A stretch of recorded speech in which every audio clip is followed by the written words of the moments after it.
Chronic pain, ibig sabihin, araw-araw masakit ang katawan mo. Okay? May masakit sa ulo, sa likod, sa shoulder. Ayaw mawala.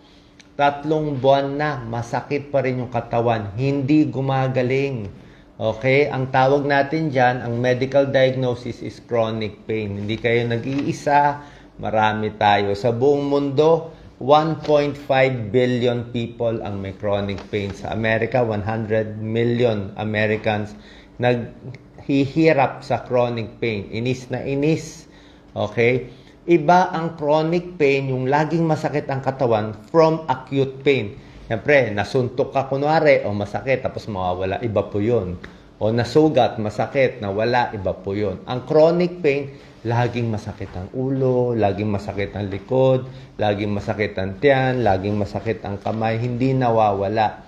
Minsan, pinatingin mo na sa doktor, ayaw pa rin gumaling. At dahil dito sa chronic pain, nalilimitahan ang paggalaw natin, hindi na tayo flexible, hindi na tayo makayuko, humihina ang lakas, wala ng endurance, mabilis na hingalin, at yung ordinary trabaho natin sa bahay, sa trabaho, hindi na magawa.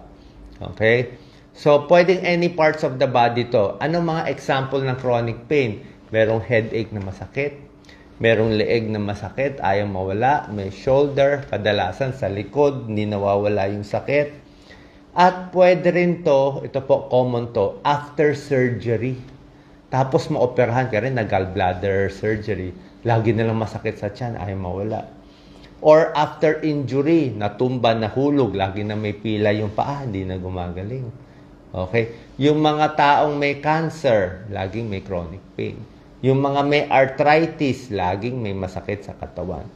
Meron din tinatawag na nerve pain or neurogenic pain. Yung sakit, hindi talaga sa muscle, sa nerve. Pwede ito sa diabetes, sa old age, ibang gamutan dito. Meron ding chronic pain na galing sa utak. Imagination natin, psychogenic.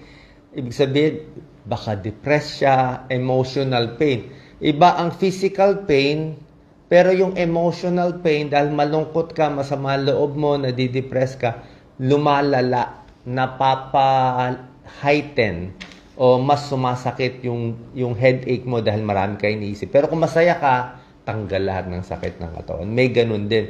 So, pwedeng maka-add siya. Yan ang possible examples. Anong dahilan bakit nagkaka-chronic pain? Ang pinaka-common sa lahat ng dahilan, may injury, may sakuna. Na-pull mo yung muscle mo sa likod. Nagbuhat ka ng mabigat. Nagbuhat ka ng paso ng balde. O namali ang buhat mo, namali ang gising mo, o natumba ka.